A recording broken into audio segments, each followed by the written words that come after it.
नीयत सच्ची हो तो पूरी कायनात आपके हक में खड़ी हो जाती है। ਮਾਨ ਸਰਕਾਰ ਨੇ ਨਹਿਰੀ ਪਾਣੀ ਦੀ ਸਮੱਸਿਆ ਨੂੰ ਨਜਿੱਠਣ ਵਾਸਤੇ ਬਹੁਤ ਵਧੀਆ ਕੰਮ ਕੀਤੇ ਆ। ਸਾਡੇ ਖੇਤਾਂ ਨੂੰ ਪਾਣੀ ਪੂਰਾ ਲੱਗਣ ਲੱਗ ਪਿਆ ਜੀ। माजा, मालवा, दुआबा और पुआध के इलाके दुआएं दे रहे हैं। ਮਾਨ ਸਰਕਾਰ ਦਾ ਬਹੁਤ ਬਹੁਤ ਧੰਨਵਾਦ ਕਰਦੇ ਹਾਂ। ਇਸ ਜੂਨ ਜੁਲਾਈ ਜਦੋਂ ਝੋਨੇ ਦੀ ਫਸਲ ਹੋਊਗੀ ਇਹ 85% ਤੇ ਪਹੁੰਚ ਜਾਾਂਗੇ।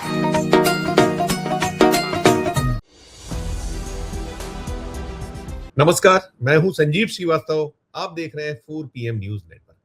दोस्तों, इंडियन एक्सप्रेस ने फिर एक बड़ा धमाका किया है। इस बार भी एक्सप्रेस के रडार पर मध्य प्रदेश रहा है। आपको विदित है कि इसके पहले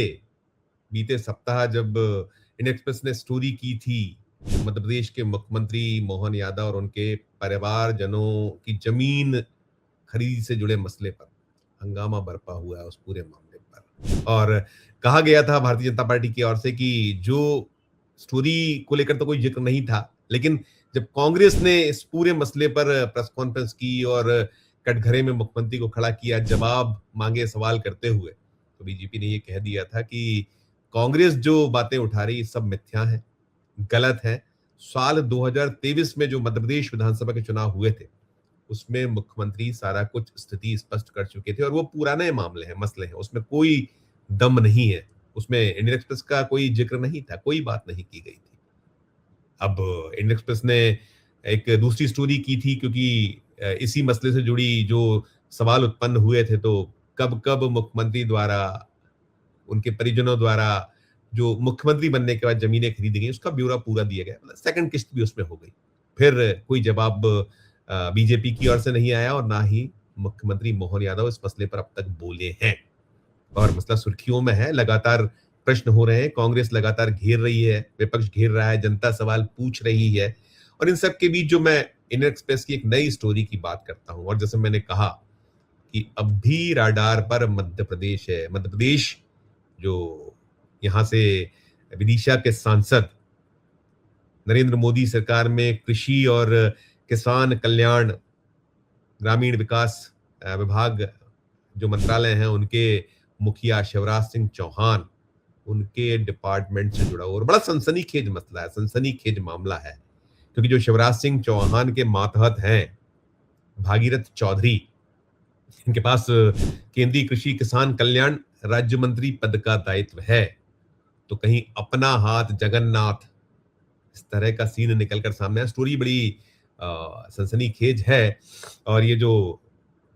राजस्थान के अजमेर से आने वाले जो सांसद भागीरथ चौधरी, जो ये किसान कल्याण राज्य मंत्री, जो केंद्रीय कृषि किसान कल्याण राज्य मंत्री पद का निर्वहन कर रहे हैं, इन पर ये ब्लेम है कि इन्होंने अपने ही जो इनका एक राष्ट्रीय बागवानी बोर्ड, इसकी एक स्कीम है, इसकी स्कीम जो ये फल सब्जी भाजी है जो सारा कुछ है उसके अकॉर्डिंग वहाँ एक योजना है, उस योजना के अंतर्गत इन्होंने अपने एक प्रोजेक्ट के लिए एक प्रोजेक्ट प्रस्तुत हुआ था। इनका जो अपना ये जो गांव है राजस्थान में, भागीरथ प्रसाद जी का वहाँ फार्म हाउस है, उसके लिए वहाँ एक स्कीम, जो एक योजना के तहत एक प्रोजेक्ट प्रस्तुत किया गया। प्रोजेक्ट प्रस्तुत करने के साथ कुल 1,99,00,000 का जो प्रोजेक्ट था उसमें 1,49,40,000 यानी लगभग 1.5 करोड़ रुपए की सब्सिडी इनके द्वारा प्राप्त की गई। इस तरह की कहानी इंडियन एक्सप्रेस ने की है, और उस कहानी में बहुत सारे झोल ही झोल कहीं निकल कर आए हैं। उसमें अलग अलग जो एंगल है कि ये जो mission for integrated development of horticulture, इस नाम से ये जो है बागवानी बोर्ड जो है ये स्कीम इसने लॉन्च की हुई है, और पुरानी स्कीम है, उसी के तहत उन्होंने एक प्रस्ताव प्रस्तुत किया था। और प्रस्ताव दिलचस्प है कि बिल्कुल खड़े खड़े जैसे होता है ना हम लोग की, क्योंकि आपका अपना, मैंने कहा, हाथ है तो जगन्नाथ हो गई होगा। कोई 15 अप्रैल 2025 को इन्हें अर्जी दी थी, 29 अप्रैल 2025 को इसकी मंजूरी हो गई थी, और ये जो अभी हाल ही में उसमें जो इस वित्तीय वर्ष जो अभी चल रहा है, इसके ठीक पहले जो अंतिम तारीखों में इसमें लोन वगैरह जो हुआ, इस तरह की कहानी है। उसमें जो सब्सिडी जिसके तहत प्राप्त हुई, HDFC से लोन लिया गया था, और एक पूरे का पूरा प्रोजेक्ट। और उसमें सवाल बड़े यही है कि जो मंत्री हैं, जिनके पास में ये जो बोर्ड है, जो राष्ट्रीय बागवानी बोर्ड, ये उन्हीं के महकमे के अधीन आता है। इसके मुखिया तो शिवराज सिंह चौहान है, उनके अधीन राज्य मंत्री जो उनके महकमे में ये जो हैं भागीरथ चौधरी, तो बोर्ड पर जो प्रशासनिक नियंत्रण है वो सीधे महकमे का होता है। तो महकमे के ही राज्य मंत्री प्रस्तुत करते हैं, ठीक है, ये एक सब्सिडी वाली योजना है और कोई भी कर सकता है, लेकिन खुद होकर, जिसमें जो सारी चीजें हैं, उसमें जिस तरीके से इंडियन एक्सप्रेस ने स्टोरी की, उसमें तमाम जो कहीं उसके अनुसार क्या क्या होना चाहिए था, क्या क्या नहीं, उसमें उसको नजर आया, इस तरह की पूरी कहानी की गई। और उसमें ये भी है कि इंडियन एक्सप्रेस ने जो इनसे सवाल किए थे, इनको भेजे हुए थे, भागीरथ प्रसाद जी को सवाल भेजे हुए थे कि ये प्रश्न है हमारे, आप इसका जवाब दीजिए, लेकिन इसमें कोई जवाब नहीं आया, कहीं से कहीं तक कोई जवाब, जो वो कहानी है इंडियन एक्सप्रेस की। तो मैं यही कह रहा हूँ कि इंडियन एक्सप्रेस बड़ी मेहरबान है, और मेहरबान में जो निकलता है कि राडार पर कहीं मध्य प्रदेश बहुत ज्यादा है। खैर, इंडियन एक्सप्रेस तो पूरे देश भर में ख्यात है अपनी एक इन्वेस्टिगेटिव जो जर्नलिज्म है उसके लिए, और बड़ी कहानी है। और आप याद करिए ना, यही इंडियन एक्सप्रेस है जिसने एक वक्त में वो जो बोफोर्स कांड था उसको उजागर किया था, और फिर कैसे राजीव गांधी की कुर्सी, खैर वो बात, वो दौर अलग था, वो पूरे का पूरा अरुण शौरी और तमाम उसमें जो और खोज करने वाले, जो एक खोजी जर्नलिस्ट की पूरी टीम थी उस दौर में, सारा कुछ। और ये सतत मैं कह रहा हूँ होता रहा है, हो रहा है, ऐसा नहीं है कि मीडिया,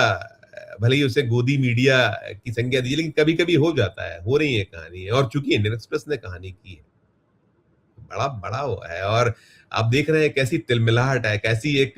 बौखलाहट है यहाँ। जब जो मोहन यादव वाली स्टोरी है, मध्य प्रदेश के मुख्यमंत्री वाली, जैसे मैंने कहा कि मुख्यमंत्री की ओर से तो अभी कुछ निकल कर नहीं आया है। बीजेपी के जो प्रदेश अध्यक्ष हैं, उनका एक शुरू में जब पहले दिन स्टोरी हुई थी, तो स्टोरी के बाद उनका अगले दिन एक वीडियो वक्तव्य आया था, और वीडियो वक्तव्य वो कांग्रेस की प्रेस कॉन्फ्रेंस तक सीमित रहा था। उन्होंने इंडियन एक्सप्रेस की स्टोरी को लेकर एक शब्द नहीं कहा था उसमें, बाकी भी कहीं नहीं। और जो कुछ मंत्रीगण हैं, मोहन यादव सरकार में 2-3 मंत्री उनकी तरफ से आया, कुछ जो है जो ट्रोल आर्मी वाले हैं, वो तो ये फरमा रहे हैं लगातार कि भाई अब तो जो है ये जो सुपारीबाज जर्नलिज्म हो रहा है, सुपारीबाजी है ये सब, क्योंकि जो सूट ना करे, आपके मन की ना हो, अगर आपके यशोगान करिए, गुणगान करिए, आपकी जो हाँ में हाँ मिलाइए, तो फिर पत्रकारिता है, वो पत्रकार है, वो पुरस्कार के योग्य भी हो जाता है, उसके वाहवाही भी होती है सरकार की ओर से। जो बाकी अब तो शुभ और लाभ जुड़ा हुआ है, बिना शुभ लाभ के तो जर्नलिज्म हो नहीं रहा है। आप देख रहे हैं लंबे वक्त से हम किस तरह से, अकेले भारतीय जनता पार्टी को हम नहीं कहेंगे, केंद्र में 2014 में सत्ता में आने के बाद